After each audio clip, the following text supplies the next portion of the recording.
Módulo 8. Seguridad vial. Resumen. Permisos de conducción. El permiso de conducción de la clase C permite conducir automóviles con una masa máxima autorizada, MMA, superior a 3.500 kilogramos y destinados al transporte de hasta 8 pasajeros, excluyendo al conductor. La edad mínima para obtenerlo es de 21 años, pero cuando se obtiene el CAP en la modalidad inicial ordinaria, que son 280 horas, se puede obtener a los 18 años. El permiso C+E solo puede ser expedido a quienes ya poseen un permiso de la clase C en vigor. Al obtenerlo se concede también el permiso D+E, si el titular ya posee el permiso de la clase D.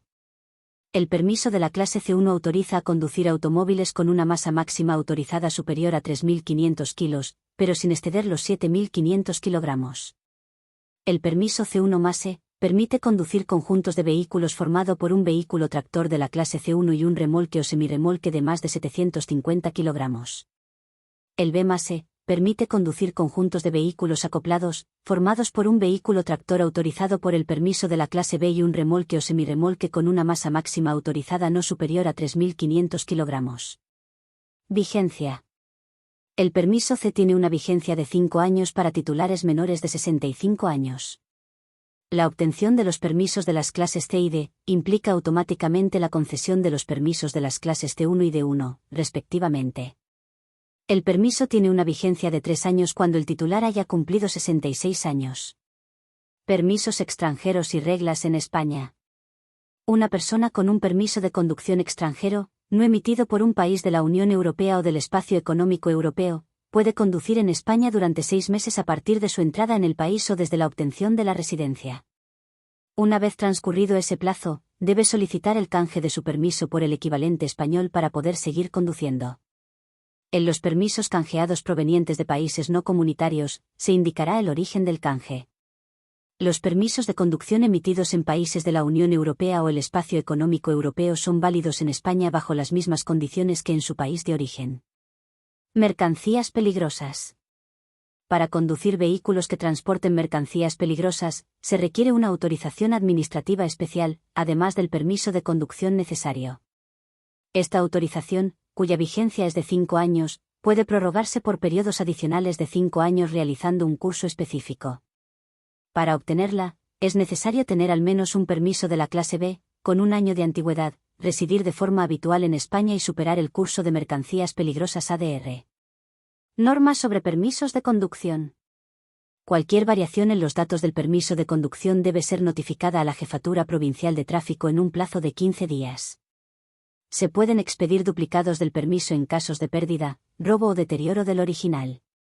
En cuanto a la renovación, la solicitud de prórroga puede presentarse hasta con 3 meses de antelación a la fecha de caducidad. Para obtener un permiso de conducción, es necesario no ser titular de otro permiso expedido por un país de la Unión Europea, reunir las condiciones psicofísicas necesarias, y en el caso de extranjeros, acreditar una residencia normal o estancia mínima de 6 meses en España. Las pruebas de aptitud psicofísica evalúan la capacidad visual y auditiva, así como la existencia de enfermedades o deficiencias que puedan afectar la conducción. Normas de circulación. Velocidades. La velocidad máxima para camiones es 90 km por hora. La mínima en carreteras convencionales es de 40 km por hora, mientras que en autopistas y autovías no debe ser inferior a 60 km por hora. Los vehículos especiales que no excedan las masas o dimensiones máximas y no superen 60 km por hora no pueden circular por autopistas. Los vehículos que transportan mercancías peligrosas tienen que circular a 10 km por hora menos del límite de velocidad. Vías urbanas y travesías, 40 km por hora. Autopistas, 80 km por hora. Carreteras convencionales, 70 km por hora. Delitos contra la seguridad vial. Conducir con una tasa de alcohol en sangre superior a 1,2 gramos por litro. Conducir con temeridad manifiesta. Sin permiso de conducción. Negarse a la realización de pruebas de alcoholemia. Abandonar el lugar de un accidente con víctimas. Colocar obstáculos o derramar sustancias peligrosas. Circular 60 km por hora por encima del límite también se considera delito contra la seguridad vial. La autoridad puede modificar el uso de carriles, arcenes o prohibir el acceso a ciertos usuarios por razones de tráfico. Se deben usar las luces de cruce en carriles reversibles, tanto de día como de noche. El retroceso solo es permitido para maniobras como estacionar, no debe superar los 15 metros ni invadir cruces. Está prohibido usar cascos o auriculares mientras se conduce. En vías de doble sentido con 3 carriles, el central solo se utiliza para adelantamientos. En tramos estrechos y pendientes, el vehículo que sube tiene preferencia. Los vehículos especiales tienen prioridad sobre los demás vehículos. Seguridad vial. Seguridad activa, son los elementos que previenen el accidente.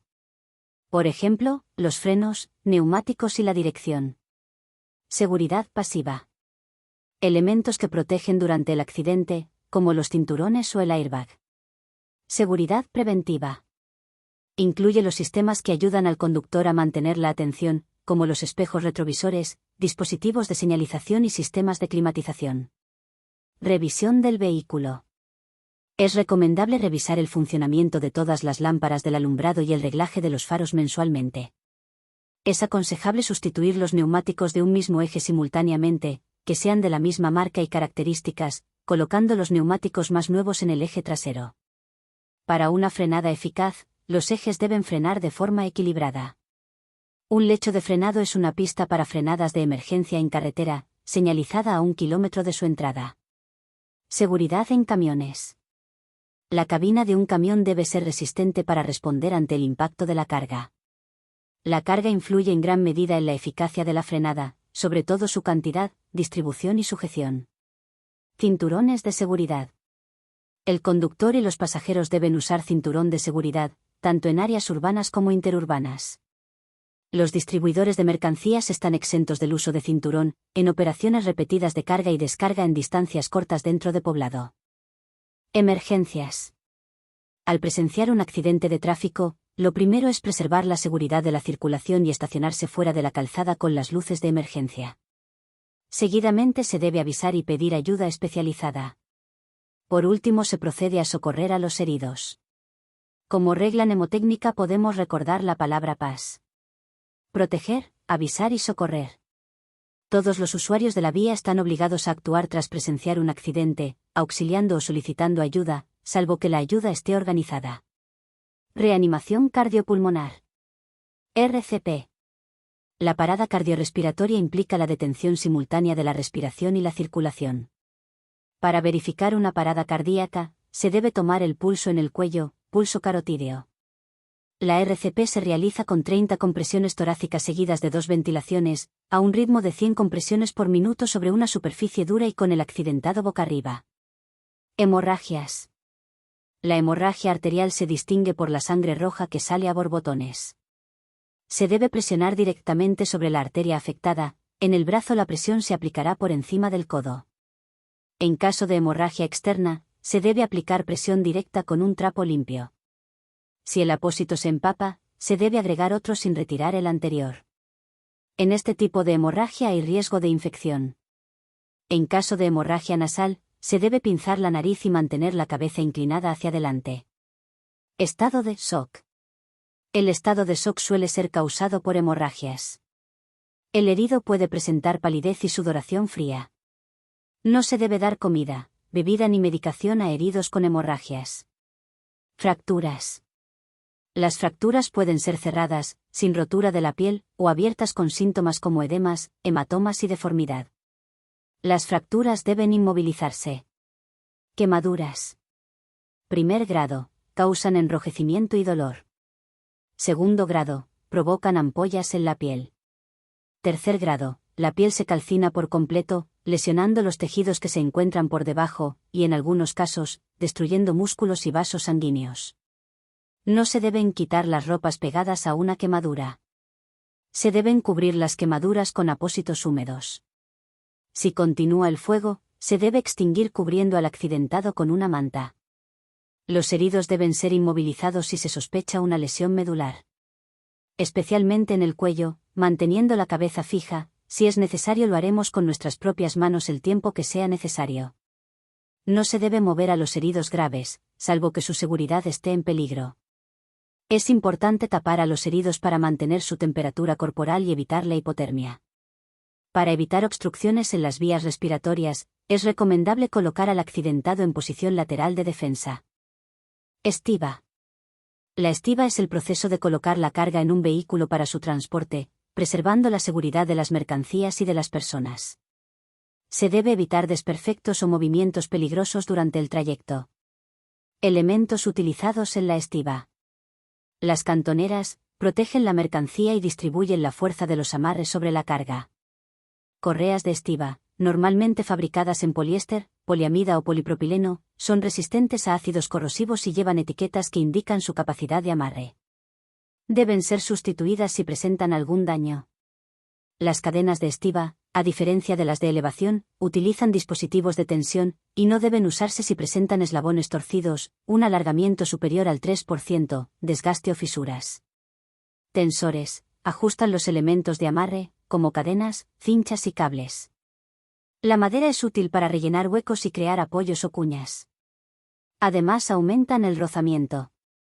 Las eslingas pueden ser de acero o fibras textiles. Ganchos, enlazan cadenas, cables y correas. Los grilletes se usan para unir entre sí elementos de amarre. Las barras de bloqueo sirven para inmovilizar la carga, se pueden montar de forma horizontal o vertical. Su capacidad de bloqueo depende del material, el montaje y las fuerzas ejercidas por la carga. Las cuñas de bloqueo deben tener un ángulo mayor que la bobina para garantizar la estabilidad de la carga. Métodos de estiba. Bloqueo. Consiste en inmovilizar la carga restringiendo el movimiento en todas las direcciones al apoyar la carga contra una estructura. Tipos de bloqueo. Bloqueo global. Se inmoviliza toda la carga conjuntamente. En este método no se deben dejar más de 15 centímetros de espacios vacíos en cualquier dirección horizontal. Se pueden utilizar bolsas de aire hinchables reciclables, o desechables para rellenar los huecos entre la carga. Bloqueo local. Se inmoviliza cada parte unitaria de la carga.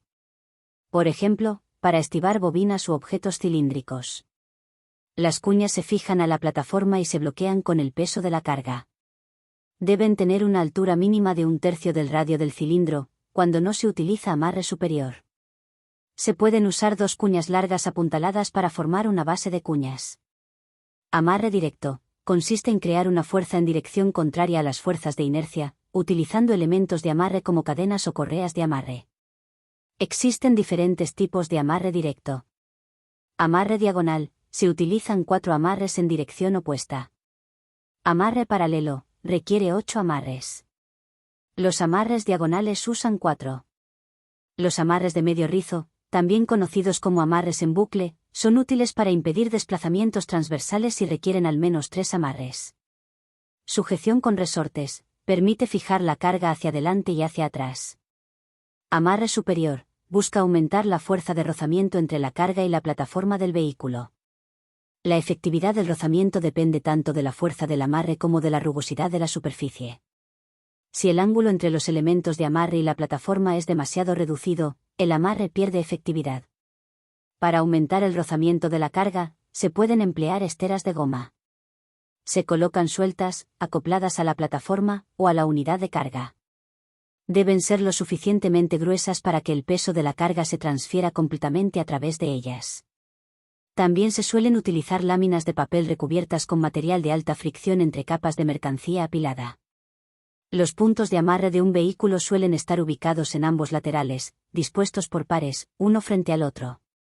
Enganche. Es el mejor método para sujetar la carga. Tanto el vehículo como la carga tienen una forma específica diseñada para encajar y evitar los desplazamientos. Ejemplos de enganche. Portacontenedores. Los que superen 5,5 toneladas deben estar equipados con cierres giratorios, siendo necesarios al menos 4 para fijar el contenedor. Los cierres giratorios pueden ser retráctiles, manuales o automáticos, y no requieren otros elementos de sujeción adicionales. Portabobinas. La bobina encaja en la plataforma, evitando desplazamientos. Son los más adecuados para este tipo de transporte, junto con las bases en cuña. Recomendaciones según el tipo de carga. Maquinaria. En el transporte de maquinaria de trabajo, se recomienda el método de amarre y bloqueo, y que los elementos móviles viajen en la posición recomendada por el fabricante. Transporte de turismos. Los turismos se deben transportar en la dirección de avance en un portavehículos. La primera velocidad debe estar engranada y el freno de mano puesto. Se deben amarrar al menos 2 ruedas y el último vehículo 3. Los más pesados se colocan en la plataforma inferior. Troncos: se aconseja usar puntales centrales, asegurando que las piezas del centro estén más elevadas que las laterales. Los troncos sin corteza deben sujetarse con al menos 2 amarres. En la estiba transversal se deben emplear compuertas laterales o paredes jaula. Bloques: en el transporte de bloques compactos pesados, se debe distribuir el peso sobre toda la superficie de carga. Los bloques de granito deben tumbarse sobre su lado de mayor superficie. Vigas metálicas: para asegurar vigas metálicas de gran longitud, se utilizan cables.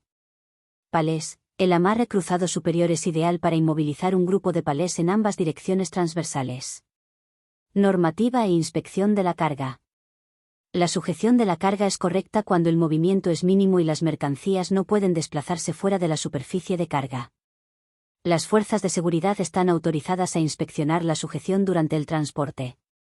Las deficiencias se clasifican en leves, graves y peligrosas, dependiendo del riesgo de desplazamiento o pérdida de la carga.